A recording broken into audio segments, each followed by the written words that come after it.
280 militaires rwandais ex-FAR. 3. Depuis ce temps, la MONUSCO a toujours démobilisé les Rwandais FDLR sous le programme de DRRR animé à la télévision Okapi, à la radio Okapi par M. Martin Seboujango, le petit frère de Bertin Kirvita, le député national Pion de Kigali, en termes de renseignements que je venais d'énoncer. Moi, je demande au gouvernement congolais de ne pas continuer à se mettre la corde au cou continuellement parce que nous semblons jouer la balle en nous autobitant nous-mêmes. Le discours du gouvernement, c'est que les FDLR n'existaient pas. S'ils en existaient, les Rwandais devaient nous donner autant de preuves et de leur géolocalisation. La géolocalisation des FDLR est maintenant entièrement sous le contrôle de l'armée rwandaise et ougandaise. Sous la coalition, effectivement, avec la partie du M23. Nullement pas, le gouvernement congolais n'est responsable de ça. Et quand bien même qu'il faille aller loin, les Nations Unies doivent nous présenter les statistiques de tous les FDLR rendus au Rwanda et démobilisés. Et on met en place une commission mixte. Gouvernement congolais, gouvernement rwandais, Nations Unies, Union africaine, SADC, et CIRGL, que sais-je encore, pour aller visiter physiquement tous les Rwandais FDLR rapatriés par la MONUSCO depuis 1999. Ils sont à au-delà de 50 000 personnes. Où sont-ils physiquement? Qu'ont-ils fait après leur rapatriement? Vous retrouverez qu'en 9,9%, ils sont tous réinjectés au sein de l'armée réserviste rwandaise et présentement sur le sol congolais en train de nous mener la guerre. Je sais vous citer M. Potifar, je sais vous citer M. Angelo, je sais vous citer XY M. Bora, qui étaient tous anciens du système de Abiyarimana, qui ont vécu dans les camps de réfugiés de Kibumba. Ils se sont convertis en FDLR, mais ils ont été rapatriés au Rwanda par les uns par la capture, les autres par la volonté. Et ils sont actuellement tous sur le sol congolais en train de nous mener la guerre. Le tout dernier, M. Angelo, était civil de son État, mais qui était responsable des réfugiés rwandais vivant en RDC, réfugiés non armés. Il fut évacué à Goma en 2018 par la MONUSCO pour échapper, n'est-ce pas, aux menaces qui pesaient sur lui dans le territoire de Massissi. Arrivé à Goma, il fut sous la protection des Nations Unies, mais il sera enlevé par M.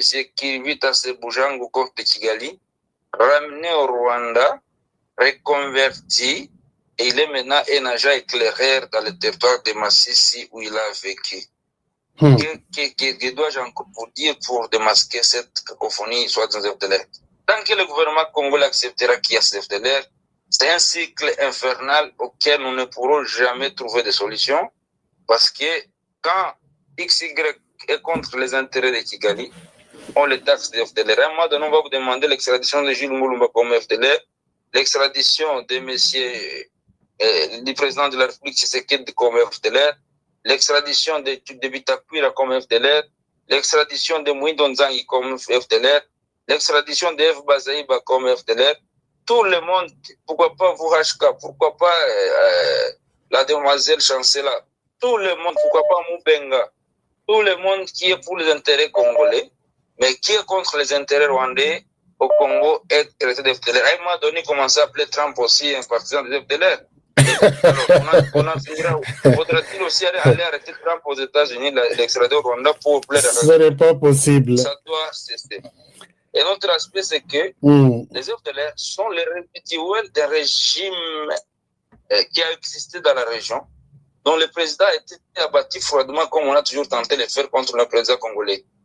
Et c'est par la suite que toute l'armée s'est constituée en résistance pour éviter le massacre de leurs réfugiés. Parce que depuis 1996, les Nations Unies ne savent pas rendre compte des réfugiés rwandais Hutus qu'ils ont pris en charge sur le sol congolais et dont les camps de réfugiés ont été bombardés à la grenade par le régime FPR, dispersés dans les forêts profondes du Congo jusqu'à atteindre l'Angola et le Brazzaville. Ils n'ont jamais rendu les comptes pour savoir combien de temps encore remis sous la protection des Nations Unies. Ils ont abandonné ce peuple à leur triste sort à la merci de Kigali qui a massacré qui il veut. C'est le même scénario que les Nations Unies ont joué contre le Congo avec les réfugiés tous rwandais de 1959 qui ont facilité l'infiltration sur le sol congolais en se constituant en Congolais. En 1994, ils se sont repliés au Rwanda pour faire la guerre contre Abiyarimana. En 1996, ils reviennent comme des Congolais qui viennent chasser Mobutu au motif qu'on leur a refusé la nationalité, alors que la plupart d'entre eux étaient rentrés au Rwanda comme des Rwandais qui rentraient chez eux. Nous, on a vécu avec à Rugari, à Rutshuru, à Jomba. Quand il est rentré, il disait, Tunarudi à quoi tout megamata pouvoir. Et puis, nous rentrons chez nous, nous avons repris notre pouvoir. Surpris, 2 ans après, il revenait encore nous mener la guerre. Ça, c'est une cacophonie qui nécessite d'entrer en profondeur. Depuis les années 58, les causes profondes de l'insécurité qui a permis au Rwanda de créer l'AFDEL, par la suite de l'RCD, et qu'on disserte de manière systématique les réfugiés rwandais, non seulement Hutu, mais aussi tout depuis 59 jusqu'à nos jours, pour établir les responsabilités. Pourquoi je dis ça? La Tanzanie vit à Kikwete, le président. Quand le Rwanda a voulu menacer la sécurité de la Tanzanie, avait répertorié tous les réfugiés rwandais venus de 59 avec des statistiques bien établies. Et toute la descendance de ces réfugiés était toujours conçue comme des réfugiés parce qu'ils n'ont jamais acquis la nationalité de manière correcte. La Tanzanie n'avait pas hésité de les ramener chez eux au Rwanda sans aucune autre forme de procès. Voilà où le Congo doit commencer. On rentre dans les souches, on met en contribution les chefs coutumiers pour savoir qui était qui. Les Nations Unies nous présentent la liste de tous les réfugiés, tous rwandais de 59. On remonte jusqu'à voir les réfugiés rwandais de 94. On retrace toute leur descendance. Et puis, on sait qui est qui pour éviter, une bonne fois pour toutes, d'avoir un James Kabarebe qui est à la fois chef d'état-major général au Rwanda et à la fois chef d'état-major général au Congo, au motif qu'il est Tutsi et puis donc devenu Congolais de fait par le simple fait qu'il y a certains Tutsis au Congo. Je sais vous témoigner qu'il y a des Tutsis qui sont patriotes congolais. Je vous ai cité Tawimbi, c'est un colonel initiateur de la résistance chez le Wanyamulenge. Je sais vous citer un certain Mouheto, qui dernièrement a échappé de justesse à la tentative d'assassinat de Kigali par l'entremise d'un certain lieutenant Enoch qui est infiltré ici à Kinshasa. Je sais vous dire qu'il y a le petit frère de Laurent Kunda, Sekoper Mihigo, qui est ici à Kinshasa, qui a pénétré tous les services de sécurité en train de les noyauter au compte de Kigali. Est-ce que vous le voyez encore? Soyons sérieux dans tout ce que nous faisons et correct et faisons le travail correctement pour dénicher toutes ces infiltrations. Et puis, toutes ces années 59, et retraçons les responsabilités de tout et chacun, les Nations Unies, les coutumiers, les peuples congolais, les gouvernements congolais, et ces réfugiés eux-mêmes, pour que chacun soit mis devant ses responsabilités.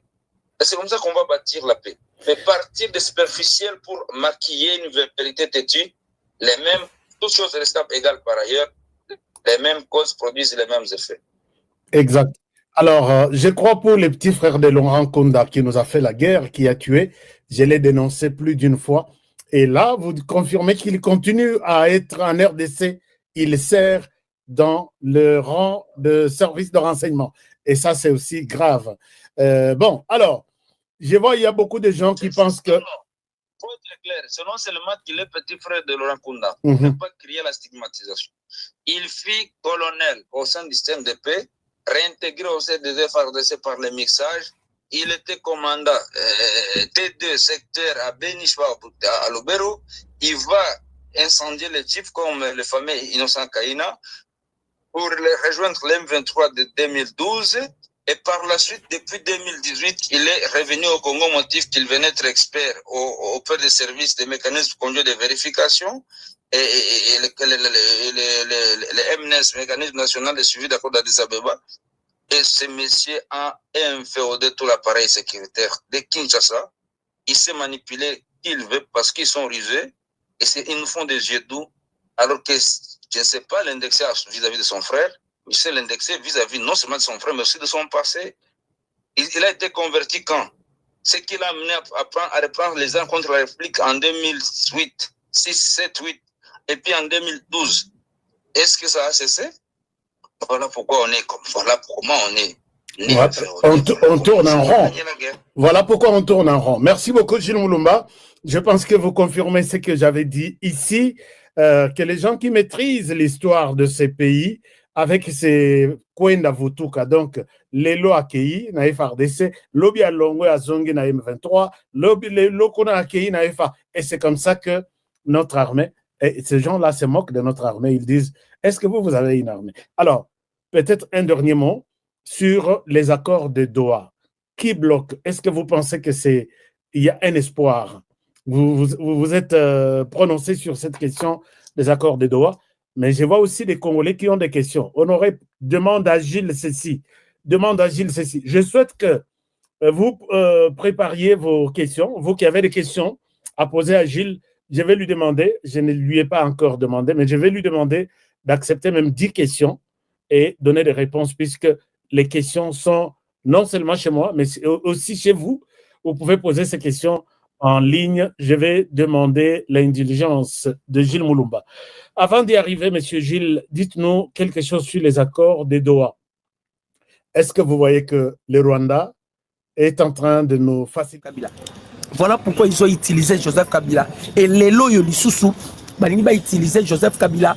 Et Joseph Kabila, Yewana, a convoqué qui Congolais de mauvais goût. D'ailleurs, on a séparé la réaction à Congolais qui n'a qu'à visiter le siège de José Makila. Makila, c'était rebelle. On ne peut pas permettre de même Franck Diongo, siège na bango, même parti politique na bango. Et quoi il existait Jacques Chabani. Donc il passe lorsque nous avons vu encore le PPRD se réunissent. Jacques Chabani, oh ça nini papa. Na sepela kano makasi Jacques Chabani pour la Moussala. Voilà vice-ministre intérieur. Mais pourquoi vous pouvez tolérer ça? Ce n'est pas la démocratie. Il faut procéder maintenant à la dictature. Ils ne peuvent pas se réunir. Et ça, parti politique, il y a des criminels, il y a des rebelles. On ne peut pas permettre que ce genre de parti politique ait fonctionné en République démocratique. Bandeko ba Congolais. Binonyo Sobouane Kolobaketi Seke na Bangi Kagame Sengi Kagame, pardon. Vous êtes où maintenant? Bayenyo Sobouane Kolobaketi Seke dit lorsqu'il a tendu la mère Paul Kagame à Bangagi Kagame, à Sengi Kagame, pardon. Vous êtes où? Vous pensez qui me bolobate? Si vous avez besoin de la réponse, si vous avez besoin des informations, Kende Kotuna Nanga. À ça là, il point de presse pas matière. Babimisi na hôpital na Lombangu. Pour avoir ça la point de presse. Tellement ba chichotement zala qui sire sa vie entre la vie et la mort, ne babimisa qui est. Et vous allez remarquer tant oiseau loba. Aoloba ninga lobarate, aoloba ya romela pema. Azana zala babiloko na nzoto na ba kangi kangi, il a été touché. Botala ye bien, vous allez remarquer que nanga ne plus nanga que vous avez connu d'avant. Boloni même lobeli na été. Et lobeli akobanga. Azoloba essoufflé. Ba pesi ango lobaka na makasi parce que les informations de Jézala qui relayaient sur sa vie, tout en état touché par balle. Néomoni babimisiye. Nanga Leli. Eh! Bandeko. Ba rebelle ba osenga cesser les faits. Ah non. Bandeko. So moni nga yoyo. A opé cet exemple. Nandimaki ke to bunda na yo. To bandi ko bunda à la fin de compte. Nabisi bat no bunda souté. Fona so la kana ndiko. Bandeko. C'est que tous les cartouches on attaqué. Je l'ai essayé.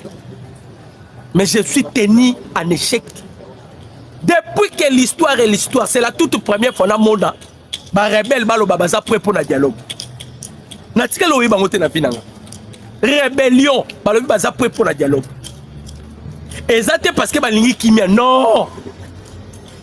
nanga uti kolakisa biso 7347 commandos na biso ebino na basi ya bazembi na ba papa mikolo. Lorsque nous avons dit que Tangu Tshisekedi alobi que je mets en témoin ce forum, je mets en témoin le monde, bandeko ezalaki gage charge Tshisekedi apesaki ba occidentaux. Na sala ki mission mo récemment na ebisaki bino document ya ba Belge na kota kiti na kati bino bolandeki nga boyebi document ba Belge na tangi ba Belge ba ebisi Tshisekedi delesi eleki cette fois-ci soko ko bombarder nebisi bino ba pesaki déjà go ba Belge. Je vous avais expliqué, Paul Kagame a rompu les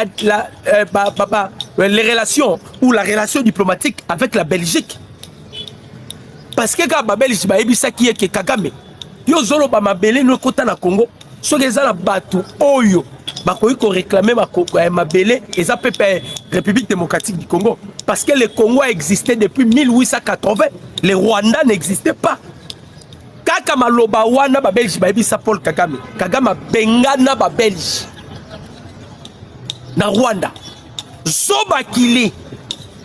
Moi je pensais que ba Kagame na ba mayel na lobi na bino kizengi kaka neti Kabila zali.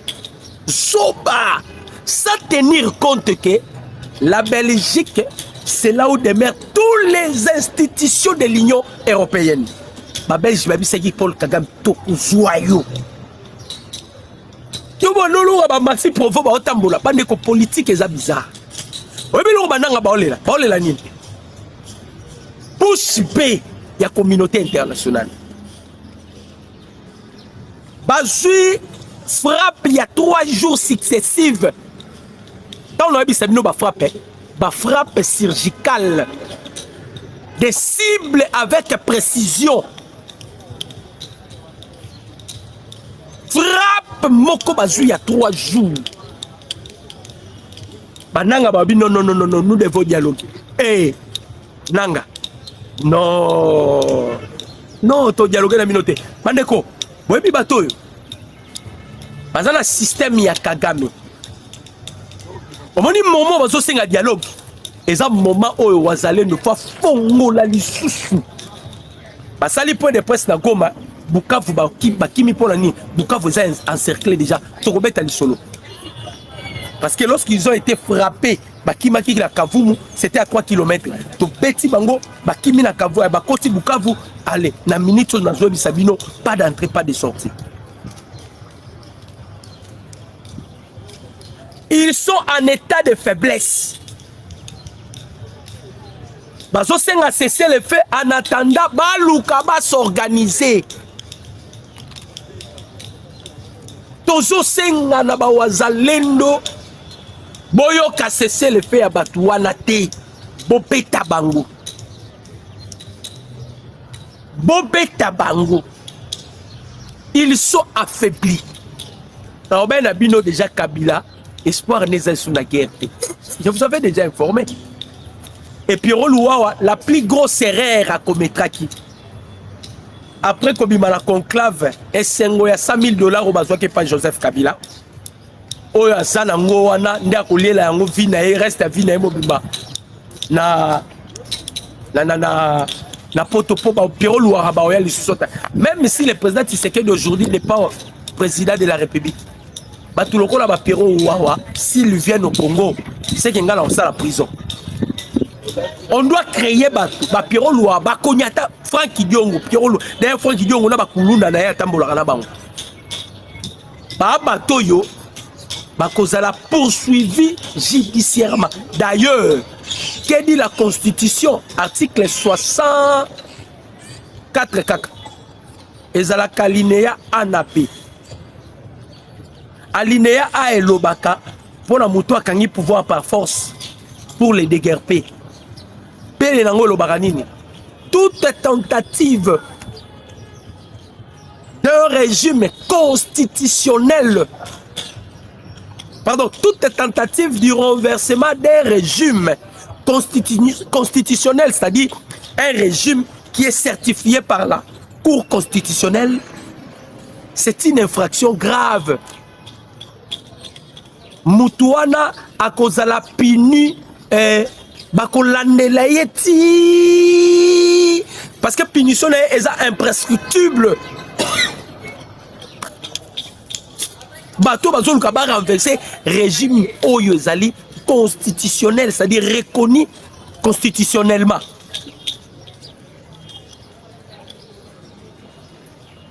Bato basuki bandeko ba Congolais. Basuki pourquoi? Parce que bisika nyoso bandeko tama ko président Tshisekedi déjà étant mathématicien ya guerre. Et loko mbuko mboka ngaya ça les anines. On devait d'abord repérer bas site ezo sunga ba rebelle.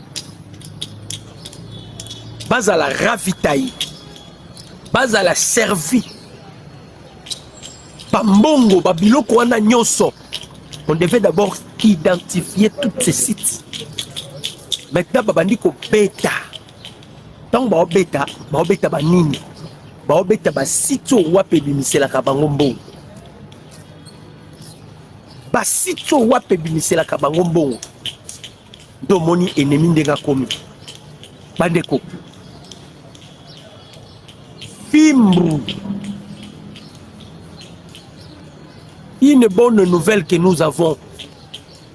Christian Chiwewe na oyo Franck Itumba Biamunda ba radier bango l'effectif armé. Ba radier bango. Batouana ba donc ba sali melo au sein de l'armée na niveau vous ne pouvez pas imaginer.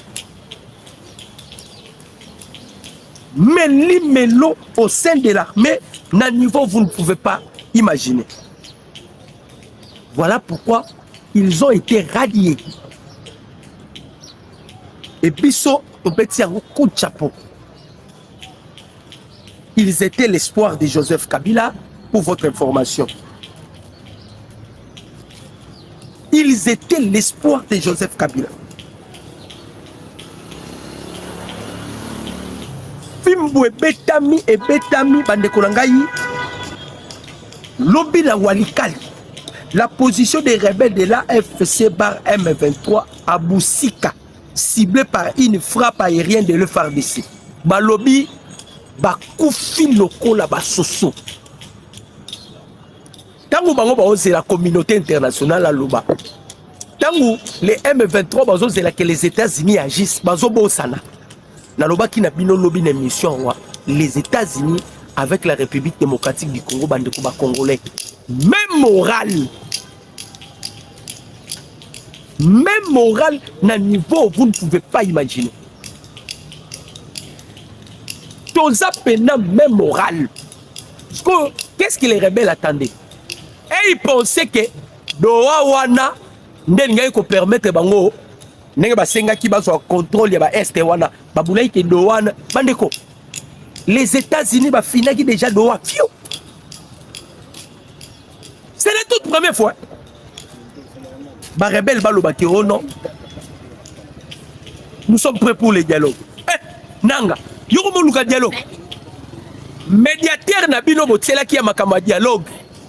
Tala botala politique ndenge ezokini. Ambongo tamboli ozo senga ba pays nyos. Bo soutenir pacte social. Bo soutenir pacte social. Atamboli, les seuls pays au Bengani ambongo. Pour le pacte social là-bas, c'était aux États-Unis. Ils ont été chassés aux États-Unis.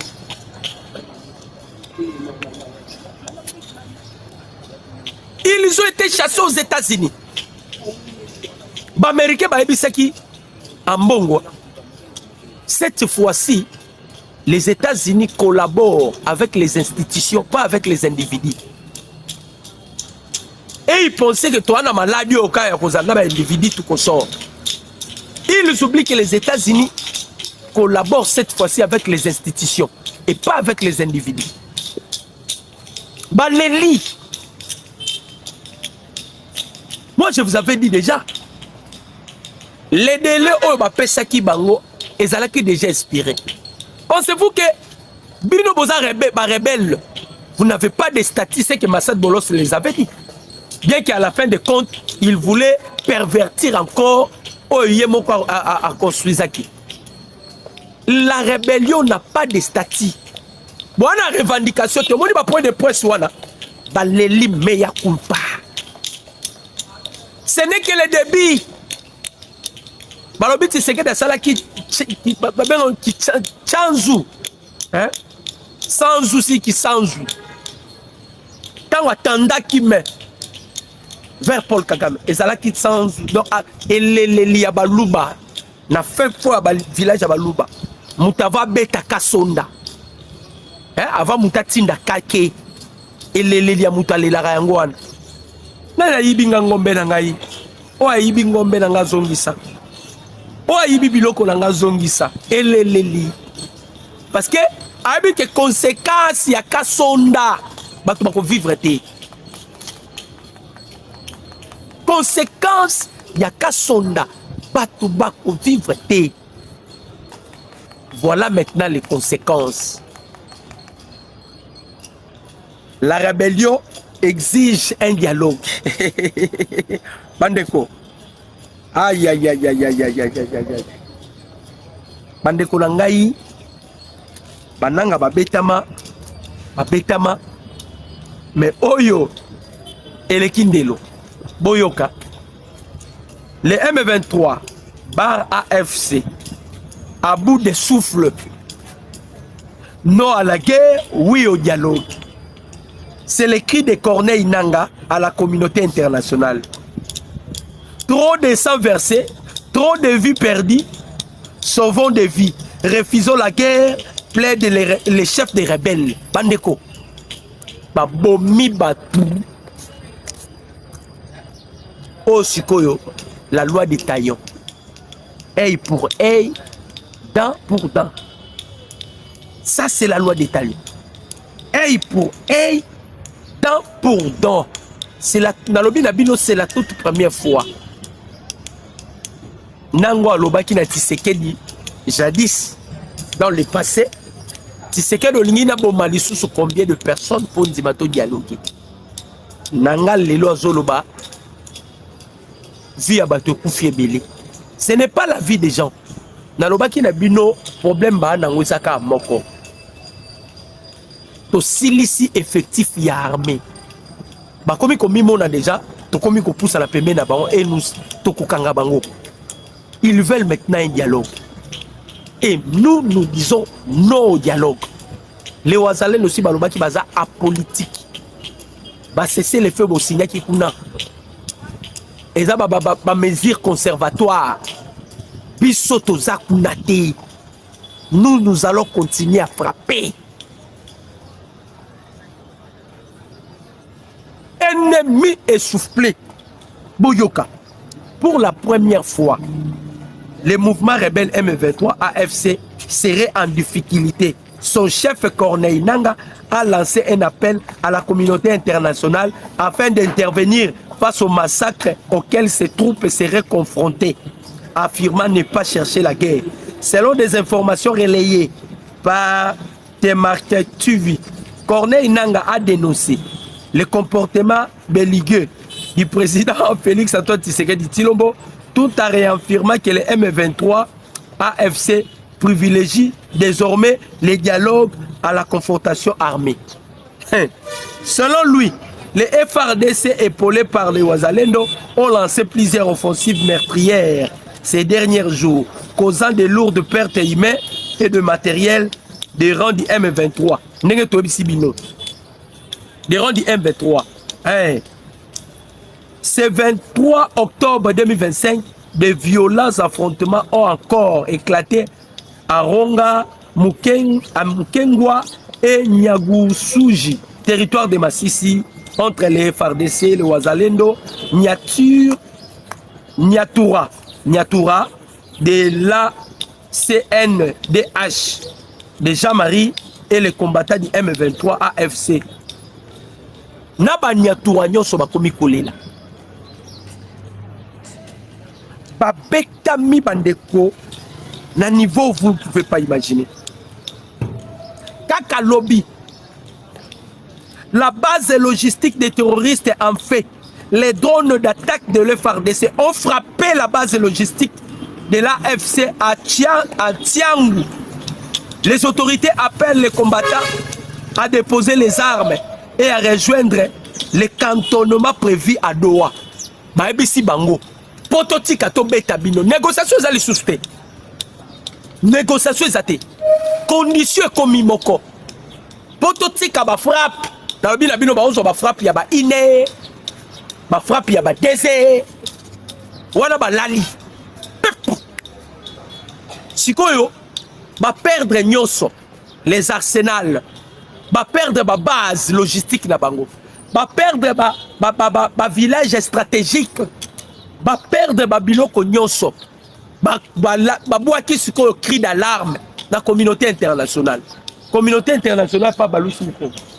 Maintenant, le gouvernement congolais ebisi bango pototika kobeta bino botika manduki boleka na démobilisation, désarmement, na cantonnement. Na bino to cela bango déjà sur le plan diplomatique. Aucun pays va intervenir pour le M23. Et là on va là. Mouta ko plaider pour na bango zate. Kabila si atimbela kyango na Kabila likakute atimbela kyango na vasa mo déjà ke kuna souvie zate. Aye sikoyo na plateforme. Boule na epesa la ki ba Christian Chiwewe. Ba Christian Chiwewe na ba oyo Frank Tumba. Gouvernement congolais na armée ba radier bango pelisusu. Bandeko. Désormais Frank Tumba, Christian Chiwewe ne fut plus parti na ba armée na biso. Ba longoli bango, ba bengani bango. C'est la honte. Son moni même armé comme il a niveau ko bengana un officier comme ça, c'est la honte. Un officier. N'est pas radier bango parce que c'est un général corps d'armée. Christian Chiwewe. Grade wana bazaki nango mi balé na Afrika wa. Deux personnes de bazaki nango. Ezalaki James Kabarebe na oyo bakekange akero mi kota na ki marabu kuno pona baba aleka na ba exorcisme na centre purgatoire akero confessé kuna John Numbi. Bazaki deux personnes bazaki na grade wana ya corps d'armée 4 étoiles. Le seul mouton yo président Tshisekedi Gracia comme na grade wana et ça faux pasteur à Kisa tu auto bengani na armée. Il fait la honte pour notre armée. To bengani baradier bango. Baradier bango. Bananga bazolela na lobi na bino pays nini ekokote la rébellion. Pays nini. Communiquer na bango basali. Boki ata réaction moko. Emmanuel Macron batelaki mutema Macron a oluka pas sauver France. Yemo na na difficulté parce que plusieurs officiers français ils ne veulent plus d'Emmanuel Macron. Bon officier français belé. Bana bango na besoin Emmanuel Macron. Ce que place au bande côté la espoir. Et aussi m'a insulté. Bakoki me la wapi. Bakoki me la wapi. Arma lobi tokol tozotie la bino nasse. À une seule condition, déposer des armes. Bondima démobilisation. Bondima désarmement. Bondima na cantonnement. Selon l'accord, il y a Washington. Selon l'accord, il y a Doha. Selon la résolution 2773. Et Sarabino bimarqué à l'extérieur, compte doublé. Compte doublé. Ennemi essoufflé. Ennemi vers sa fin. Nanya au côté là. Qui va intervenir pour l'ennemi. Qui va plaider pour l'ennemi.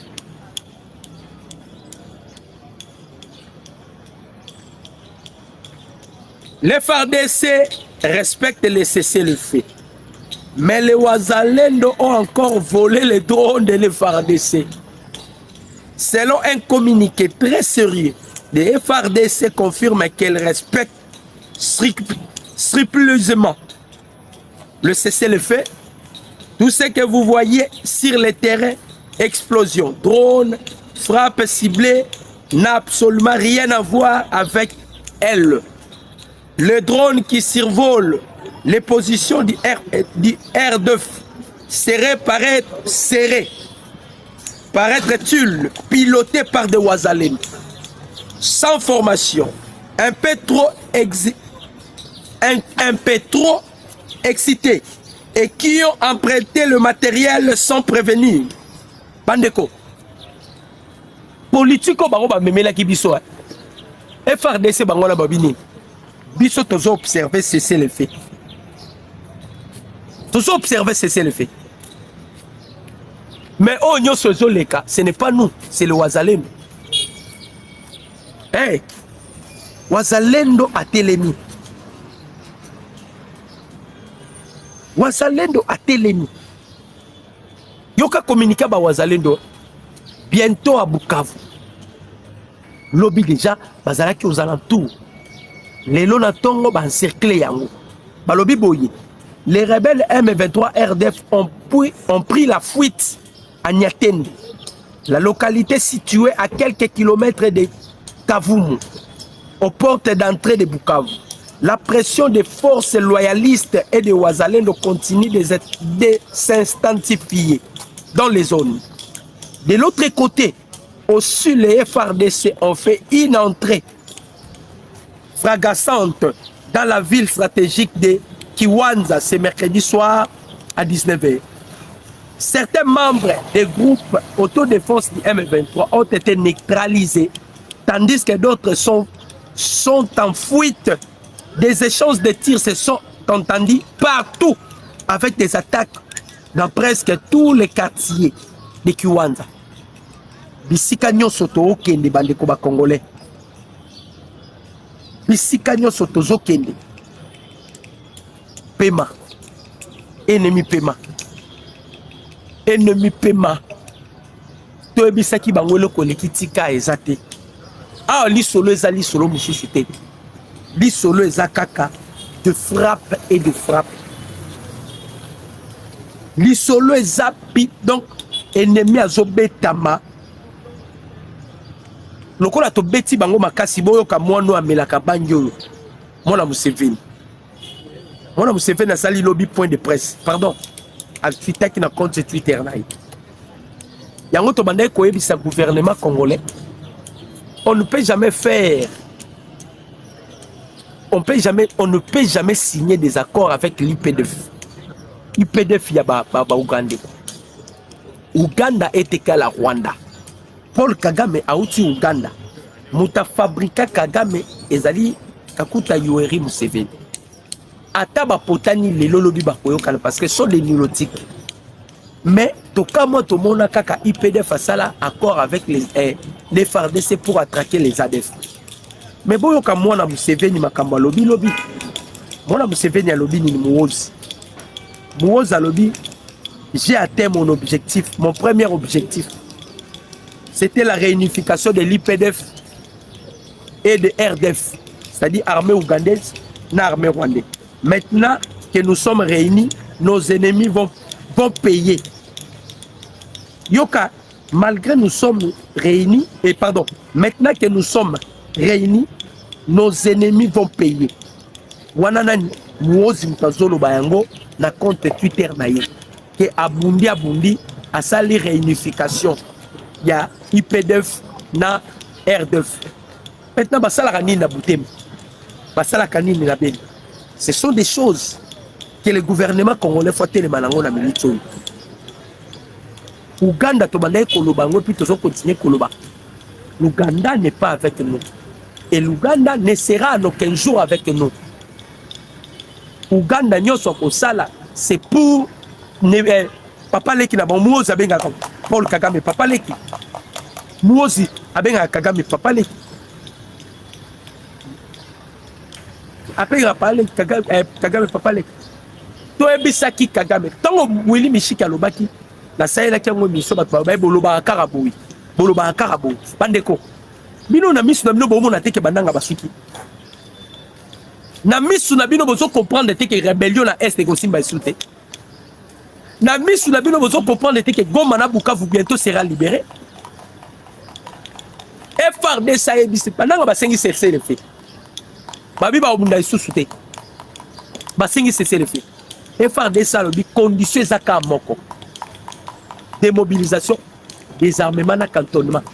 Ba eloko wana ba ko permettre ngote parce que wana nde peut-être ko zo bango la main dans les sacs. Conditions ezadire. Et puis ba ebisi bango soki boboyi yango. La série continue. Les États-Unis ne vont pas parler, la Belgique ne va pas parler, même la MONUSCO a Kolobate. Pourquoi? Dato ba pesaki bango et c'est kokaki. Et sengela ki babima, parce qu'elle est kobimate. Ba pesaki bango date. Et sengela ki babima, parce qu'elle est kobimate. Si on dit toi a pleine raison. Toi on a pleine raison. Selon des informations à notre possession, l'armée rwandaise et ougandaise se prépare à attaquer le Burundi pour percer la mire de défense tracée